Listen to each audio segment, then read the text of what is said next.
अध्याय 1 इतिहास। भारत का इतिहास। उत्तर में हिमालय से लेकर दक्षिण में समुद्र तक फैला ये उपमहाद्वीप भारतवर्ष के नाम से ज्ञात है, जिसे महाकाव्य तथा पुराणों में भारतवर्ष अर्थात भारत का देश कहा जाता है तथा यहाँ के निवासियों को भारतीय अर्थात भरत की संतान कहा गया है। यूनानियों ने भारत को इंडिया तथा मध्यकालीन मुस्लिम इतिहासकारों ने हिंद अथवा हिंदुस्तान के नाम से संबोधित किया है। भारतीय इतिहास को अध्ययन की सुविधा के लिए 3 भागों में बांटा गया है: प्राचीन भारत, मध्यकालीन भारत एवं आधुनिक भारत। प्राचीन भारत। 1. प्राचीन भारतीय इतिहास के स्रोत। प्राचीन भारतीय इतिहास के विषय में जानकारी मुख्यतः 4 स्रोतों से प्राप्त होती है: 1. धर्म ग्रंथ, 2. ऐतिहासिक ग्रंथ, 3. विदेशियों का विवरण, 4. पुरातत्व संबंधी साक्ष्य। धर्म ग्रंथ एवं ऐतिहासिक ग्रंथ से मिलने वाली महत्वपूर्ण जानकारी। भारत का सर्वप्राचीन धर्म ग्रंथ वेद है, जिसके संकलनकर्ता महर्षि कृष्ण द्वैपायन वेद व्यास को माना जाता है। वेद 4 है: ऋग्वेद, यजुर्वेद, सामवेद एवं अथर्ववेद। ऋग्वेद ऋचाओं के क्रमबद्ध ज्ञान के संग्रह को ऋग्वेद कहा जाता है। इसमें 10 मंडल, 1028 सूक्त, वाल खिल्य पाठ के 11 सूक्तों सहित एवं 10,462 ऋचाएं हैं। इस वेद के ऋचाओं के पढ़ने वाले ऋषि को होत्र कहते हैं। इस वेद से आर्य की राजनीतिक प्रणाली एवं इतिहास के बारे में जानकारी मिलती है। विश्वामित्र द्वारा रचित ऋग्वेद के दूसरे मंडल में सूर्य देवता सावित्री को समर्पित प्रसिद्ध गायत्री मंत्र है। इसके 9वें मंडल में देवता सोम का उल्लेख है। इसके 8वें मंडल की हस्तलिखित ऋचाओं को खिल कहा जाता है। चातुर्वर्णीय समाज की कल्पना का आदि स्रोत ऋग्वेद के 10वें मंडल में वर्णित पुरुष सूक्त है, जिसके अनुसार 4 वर्ण ब्राह्मण, क्षत्रिय, वैश्य तथा शूद्र आदि पुरुष ब्रह्मा के क्रमशः मुख, भुजाओं, जंघाओं और चरणों से उत्पन्न हुए। नोट: धर्मसूत्र 4 प्रमुख जातियों की स्थितियों, व्यवसायों, दायित्वों, कर्तव्यों तथा विशेष अधिकारों में स्पष्ट विभेद करता है। वामन अवतार के 3 पगों के आख्यान का प्राचीनतम स्रोत ऋग्वेद है। ऋग्वेद में इंद्र के लिए 250 तथा अग्नि के लिए 200 ऋचाओं की रचना की गई है। नोट: प्राचीन इतिहास के साधन के रूप में वैदिक साहित्य में ऋग्वेद के बाद शतपथ ब्राह्मण का स्थान है। यजुर्वेद सस्वर पाठ के लिए मंत्रों तथा बलि के समय अनुपालन के लिए नियमों का संकलन यजुर्वेद कहलाता है। इसके पाठककर्ता को अर्धवयु कहते हैं। ये एक ऐसा वेद है जो गद्य एवं पद्य दोनों में है। सामवेद ये गाई जा सकने वाली ऋचाओं का संकलन है। इसके पाठ्यकर्ता को उद्रात्र कहते हैं। इसे भारतीय संगीत का जनक कहा जाता है। प्रश्न 2। अथर्ववेद। अथर्वा ऋषि द्वारा रचित इस वेद में रोग निवारण, तंत्र मंत्र, जादू टोना, शाप वशीकरण, आशीर्वाद, स्तुति, प्रायश्चित, औषधि, अनुसंधान, विवाह, प्रेम, राजकर्म, मातृभूमि, महात्म्य आदि विविध विषयों से संबद्ध मंत्र तथा सामान्य मनुष्यों के विचारों, विश्वासों, अंधविश्वासों इत्यादि का वर्णन है। इसमें सभा एवं समिति को प्रजापति की 2 पुत्रियां कहा गया है। नोट: सबसे प्राचीन वेद ऋग्वेद एवं सबसे बाद का वेद अथर्ववेद है। वेदों को भली भांति समझने के लिए 6 वेदांगों की रचना हुई है। ये है शिक्षा, ज्योतिष, कल्प, व्याकरण, निरुक्त तथा छंद। भारतीय ऐतिहासिक कथाओं का सबसे अच्छा क्रमबद्ध विवरण पुराणों में मिलता है। इसके रचयिता लोमहर्ष अथवा इनके पुत्र उग्र श्रवा माने जाते हैं। इनकी संख्या 18 है, जिनमें से केवल 5 मत्स्य, वायु, विष्णु, ब्राह्मण एवं भागवत में ही राजाओं की वंशावली पाई जाती है। पुराण और संबंधित वंश: विष्णु पुराण, मौर्य वंश, मत्स्य पुराण, आंध्र सातवाहन, वायु पुराण, गुप्त वंश। नोट: पुराणों में मत्स्य पुराण सबसे प्राचीन एवं प्रामाणिक है। अधिकतर पुराण सरल संस्कृत श्लोक में लिखे गए हैं। स्त्रियां तथा शूद्र जिन्हें वेद पढ़ने की अनुमति नहीं थी, वो भी पुराण सुन सकते थे। पुराणों का पाठ पुजारी मंदिरों में किया करते थे।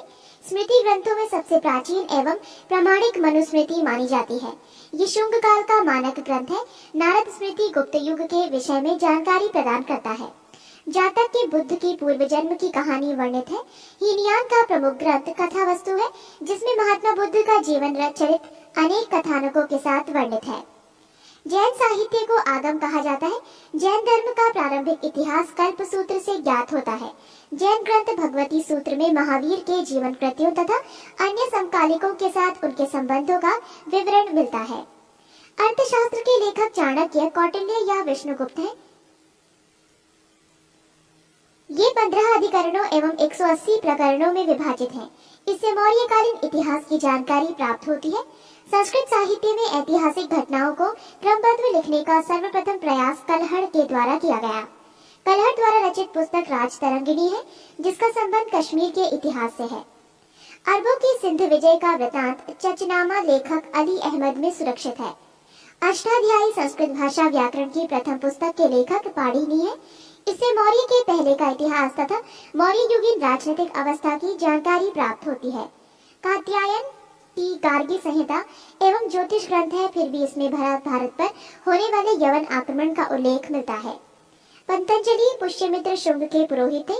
इनके महाभाष्य से शुंगों के इतिहास का पता चलता है।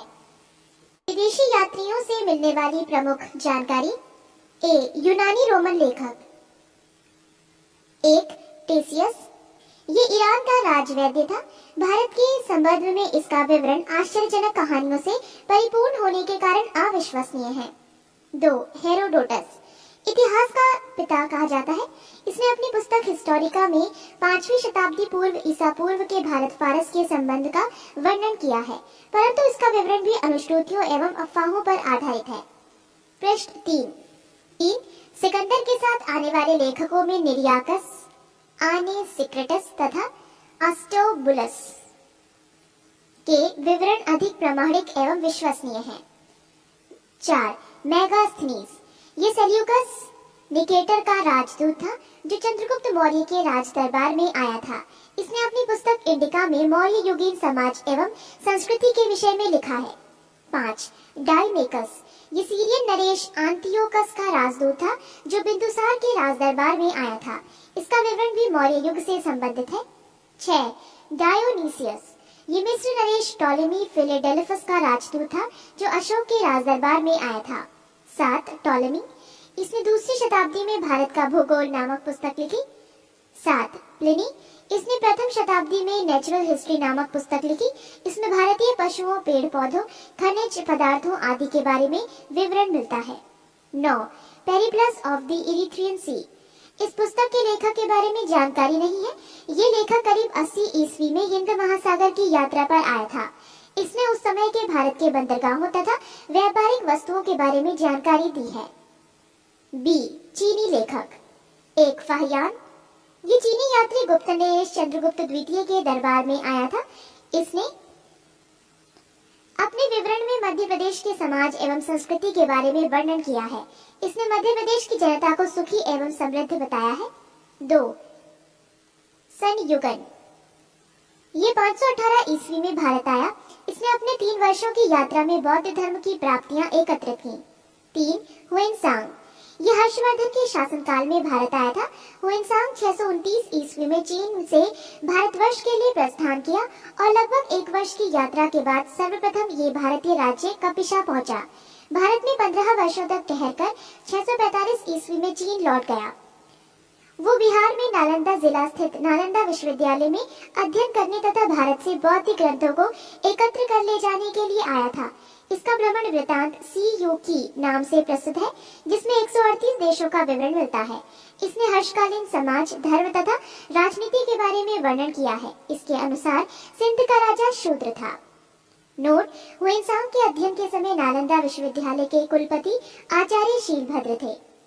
4. इत्सिंग, ये 7वीं शताब्दी के अंत में भारत आया। इसने अपने विवरण में नालंदा विश्वविद्यालय, विक्रमशिला विश्वविद्यालय तथा अपने समय के भारत का वर्णन किया है। अरबी लेखक। 1. अल-बरूनी, ये महमूद गजनवी के साथ भारत आया था। अरबी में लिखी गई उसकी कृति किताबुल हिंद या तहकीके हिंद भारत की खोज आज भी इतिहासकारों के लिए एक महत्वपूर्ण स्रोत है। इसमें राजपूत कालीन समाज, धर्म, रीति रिवाज, राजनीति आदि पर सुंदर प्रकाश डाला गया है। अन्य लेखक। 1. तारानाथ, ये एक तिब्बती लेखक था। इसने कंग्यूर तथा तंग्यूर नामक ग्रंथ की रचना की। इनसे भारतीय इतिहास के बारे में जानकारी मिलती है। 2. Marco Polo. ये 13वीं शताब्दी के अंत में पांड्य देश की यात्रा पर आया था। इसका विवरण पांड्य इतिहास के अध्ययन के लिए उपयोगी है। पुरातत्व संबंधी साक्ष्य से मिलने वाली जानकारी। 1400 ईसा पूर्व के अभिलेख बोगास कोई एशिया माइनर से वैदिक देवता मित्र, वरुण, इंद्र और नासत्य अश्वनी कुमार के नाम मिलते हैं। पृष्ठ 4। मध्य भारत में भागवत धर्म विकसित होने का प्रमाण यवन राजदूत हेलियोडोरस के वैसनगर विदिशा गरुड़ स्तंभ लेख से प्राप्त होता है। सर्वप्रथम भारतवर्ष का जिक्र हाथी गुम्फा में अभिलेख में है। सर्वप्रथम दुर्भिक्ष की जानकारी देने वाला अभिलेख सोहगोराह अभिलेख है। सर्वप्रथम भारत पर होने वाले हूण आक्रमण की जानकारी भीतरी स्तंभ लेख से प्राप्त होती है। सती प्रथा का पहला लिखित साक्ष्य एरन अभिलेख शासक भानुगुप्त से प्राप्त होती है। रेशम बुनकर की श्रेणियों की जानकारी मंदसौर अभिलेख से प्राप्त होती है। नोट: अभिलेखों का अध्ययन एपिग्राफी कहलाता है। महत्वपूर्ण अभिलेख: अभिलेख और शासक, हाथी गुम्फा अभिलेख, तिथि रहित अभिलेख, शासक कलिंगराज खाकेल, जूनागढ़ गिरनार अभिलेख, शासक रुद्रदामन, नासिक अभिलेख, शासक गौतमी बलश्री, प्रयाग स्तंभ लेख, शासक समुद्रगुप्त, ऐहोल अभिलेख, शासक पुलकेशिन द्वितीय, मंदसौर अभिलेख, शासक मालवा नरेश यशोधर्मन, ग्वालियर अभिलेख, शासक प्रतिहार नरेश भोज, भीतरी एवं जूनागढ़ अभिलेख, शासक स्कंदगुप्त, देवपाड़ा अभिलेख, शासक बंगाल शासक विजयसेन। कश्मीरी नवपाषाणिक पुरास्थल बुजुर्गोम से गर्तावास गड्ढाघर का साक्ष्य मिला है। इनमें उतरने के लिए सीढ़ियां होती थी। प्राचीनतम सिक्कों को आहत सिक्के कहा जाता है। इसी को साहित्य में कारशार्पण कहा गया है। सर्वप्रथम सिक्कों पर लेख लिखने का कार्य यवन शासकों ने किया। समुद्रगुप्त की वीणा बजाती हुई मुद्रा वाले सिक्कों से उसके संगीत प्रेमी होने का प्रमाण मिलता है। अरिकेमेडु पुदुचेरी के निकट से रोमन सिक्के प्राप्त हुए हैं। 2. प्रागैतिहासिक काल। जिस काल में मनुष्य ने घटनाओं का कोई लिखित विवरण उद्धृत नहीं किया उसे प्रागैतिहासिक काल कहते हैं। मानव विकास के उस काल को इतिहास कहा जाता है जिसका विवरण लिखित रूप में उपलब्ध है। आदि ऐतिहासिक काल उस काल को कहते हैं जिस काल में लेखन कला के प्रचलन के बाद उपलब्ध लेख पढ़े नहीं जा सके हैं। ज्ञानी मानव होमोसेपियस का प्रवेश इस धरती पर आज से लगभग 30 या 40 हजार वर्ष पूर्व हुआ। पूर्व पाषाण युग कि मानव की जीविका का मुख्य आधार था शिकार। आग का आविष्कार पुरा पाषाण काल में एवं पहिए का नव पाषाण काल में हुआ। मनुष्य में स्थायी निवास की प्रवृत्ति नव पाषाण काल में हुई तथा उसने सबसे पहले कुत्ता को पालतू बनाया। मनुष्य ने सर्वप्रथम तांबा धातु का प्रयोग किया था तथा उसके द्वारा बनाए